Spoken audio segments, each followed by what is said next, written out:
You would think if this was the rantings and ravings of some crazy person, then no one would give a shit, and I would normally agree. But in this case, they went even further. Now, this, of course, as we know, was translated from Hebrew. I can't hock it up, and I don't want to hurt my throat. However, Gavir really said this. For every tear of an Israeli mother, 1,000 Lebanese mothers must weep. All of Lebanon must burn.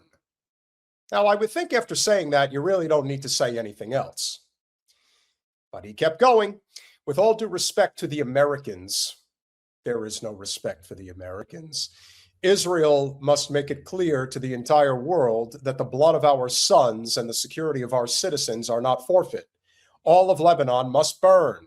Our supreme duty is to protect the citizens of Israel and the soldiers of the IDF, and this commitment takes precedence over every consideration. I told the Prime Minister, even in our private meetings, for every tear of an Israeli mother, 1,000 Lebanese mothers must weep. Enough with the ping pong in the Middle East, West Asia. You don't win with measured responses and restraint. You need to go berserk, to obliterate, to crush the terror. Yeah, that's pretty forceful language there. And as it turns out, that was not something that was being taken lightly by Iran. Colin, can I have the Guardian article, please?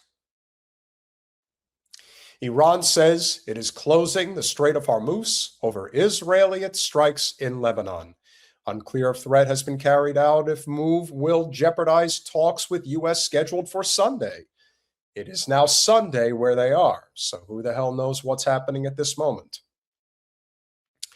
Iran has said it is closing the Strait of Hormuz after waves of Israeli strikes in Lebanon in a move that threatens to derail the fragile interim peace deal with the U.S. signed just days ago.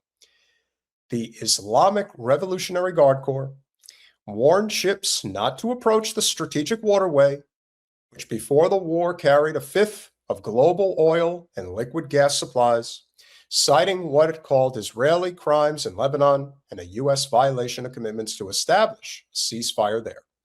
It was unclear if the threat had been carried out or if it would jeopardize talks in Switzerland scheduled for Sunday that were supposed to start the process of turning the current interim agreement between the U.S. and Iran, signed this week, into a more detailed deal covering Iran's nuclear program. Donald Trump promptly declared the no tolls would be charged on ships seeking to pass through the strait during or after the 60-day interim ceasefire. In a social media post on Sunday, however, he raised the prospect of the U.S. imposing a toll should negotiations fail. U.S. Central Command denied the strait, which Iran is required to keep open under the interim deal. It has been closed. Iran does not control the strait. Oh, it doesn't, huh? Yeah, evidently they do. Iran does not control the Strait of Hormuz. That's what you're going to go with? Traffic, if this is coming from Navy Captain Tim Hawkins, who told Reuters, traffic continues to flow and U.S. forces are monitoring the situation to ensure this remains the case. So now they're lying to the American people. They are telling them that what Iran is doing is not true. So when prices continue to escalate to the point in which no one can afford anything, what's your excuse going to be then? Earlier on Saturday, J.D. Vance, the U.S. Vice President, told Fox News that he is expected to travel to Switzerland in the next couple of days to take part in the negotiations.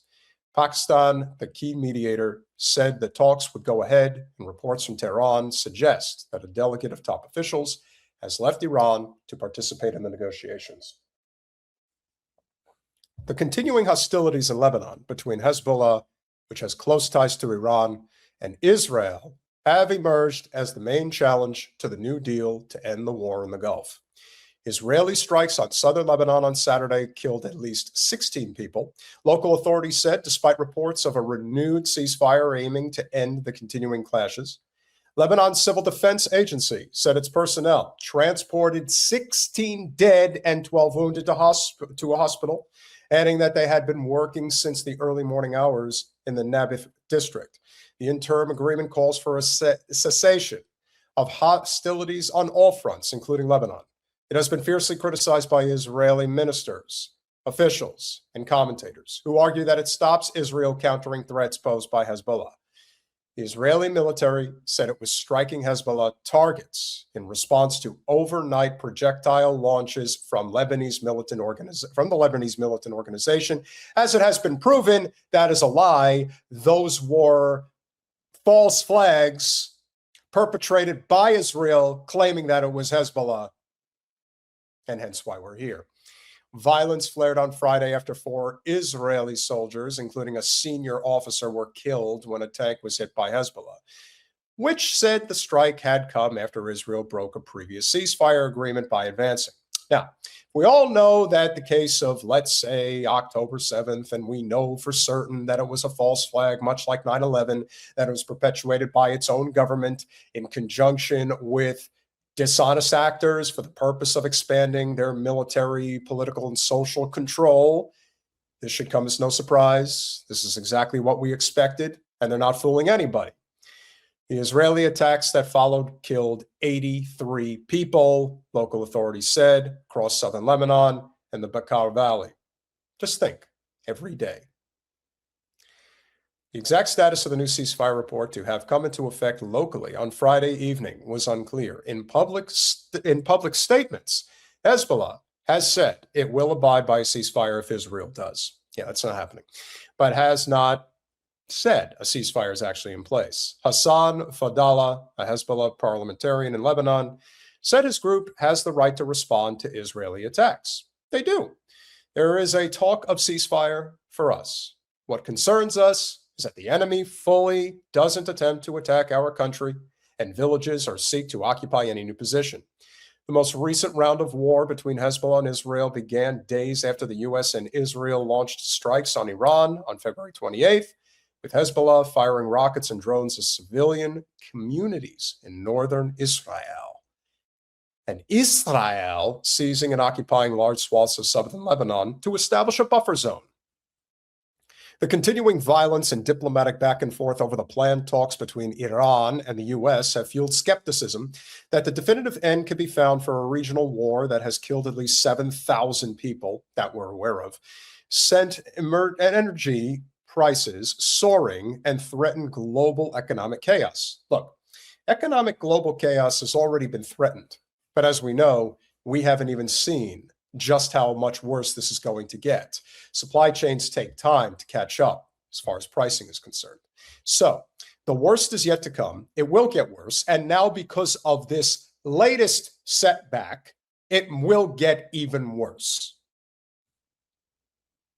The interim U.S.-Iran agreement signed this week called for the U.S. to lift its naval blockade in return for the reopening of the Strait of Hormuz, which was closed to most shipping by Tehran shortly after the beginning of the conflict. Neither Israel nor Hezbollah are signatories to the deal, which calls for a halt to military operations in Lebanon and for the country's sovereignty to be respected. Netanyahu, Israel's prime minister, has vowed to keep Israeli forces in southern Lebanon until any threat to Israel is eliminated. In other words, never. Hezbollah has refused to halt its attacks unless Israel commits to withdrawing from Lebanon, which Iran says is also a condition of the deal. Despite the violence in Lebanon, Vance said he was confident the ceasefire agreed in Washington's 14-point deal with Tehran would hold. Yeah, it didn't hold very long, did it? And that he had no evidence that the strait was closed. I expect that I will leave sometime in the next couple of days, but you know, it's always a delicate coordination dance in the diplomatic protocols. He added that the U.S. negotiators Jared Kushner and Steve Witkoff, Tweedledee and Tweedledum, had been in Switzerland for a few hours dealing with some of the technical elements of the negotiation. Iran's foreign ministry spokesperson Ismail Baghaei, however, signaled that little progress would be made until Iran was convinced the U.S. was fulfilling its commitments under the deal. This trip is therefore about demanding that the other side fulfill its obligations. The interim deal gives negotiators 60 days to come up with a nuclear agreement, but that can be extended. Many observers warn that it will be very hard to reach an agreement on such complex issues within 2 months. The 2015 nuclear deal, which Trump scrapped during his first term, took more than 18 months to negotiate. Well, where does that leave us? It leaves us in a predicament that I'm not sure the average citizen or government official has fully grasped as of this moment. What we are dealing with, full stop, is a very clear-cut decision. We have two choices. We either break away from Israel or Israel will break us with them. That's the choice. There is nothing else. And Iran has made that abundantly clear that that is the way this is going to go. Because one of the things, ladies and gentlemen, that you also have to recognize is that despite all of the Hasbara rhetoric that we have heard time and again, and if you haven't smashed that like button, please do so. We're almost at 400 viewers. Really appreciate your support. You know, the thing that you have to remember about this is that the people who really know what's going on, the people who are not, who, you know, pretend to be one way in front of the cameras, another way in private, the Israelis understand the ramifications of what they've done. And they understand that the second we are not there to protect them is the second that they're finished. And their end is coming sooner than they think. Because now we are facing an economic catastrophe that we cannot get ourselves out of.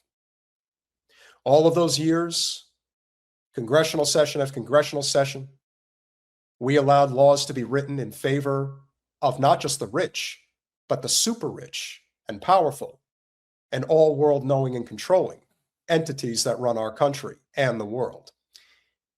And as such, one of those major entities was big oil.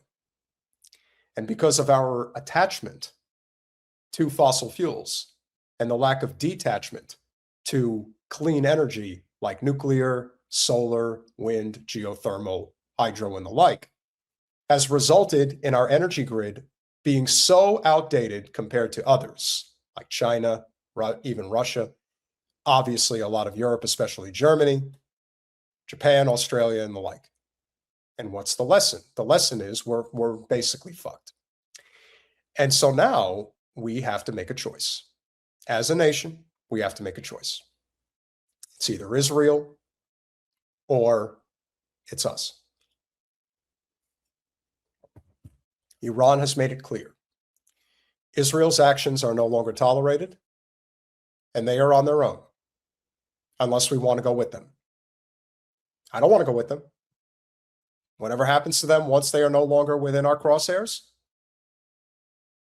that's our responsibility, is to figure that out.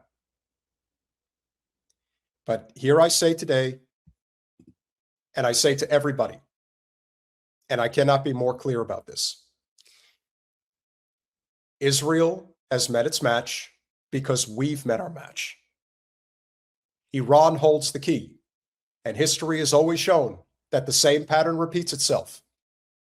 It's not the, well, let me put it this way. History doesn't repeat itself, but it does rhyme.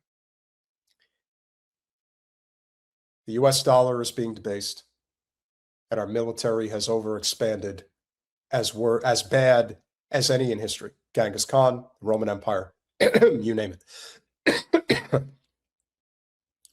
But let's be clear. We knew we were going to get to a point where Israel was going to drag us to the edge of a cliff. And now we're there. And we have to decide whether we're going over the cliff or we're going to cut Israel off. That is our only choice.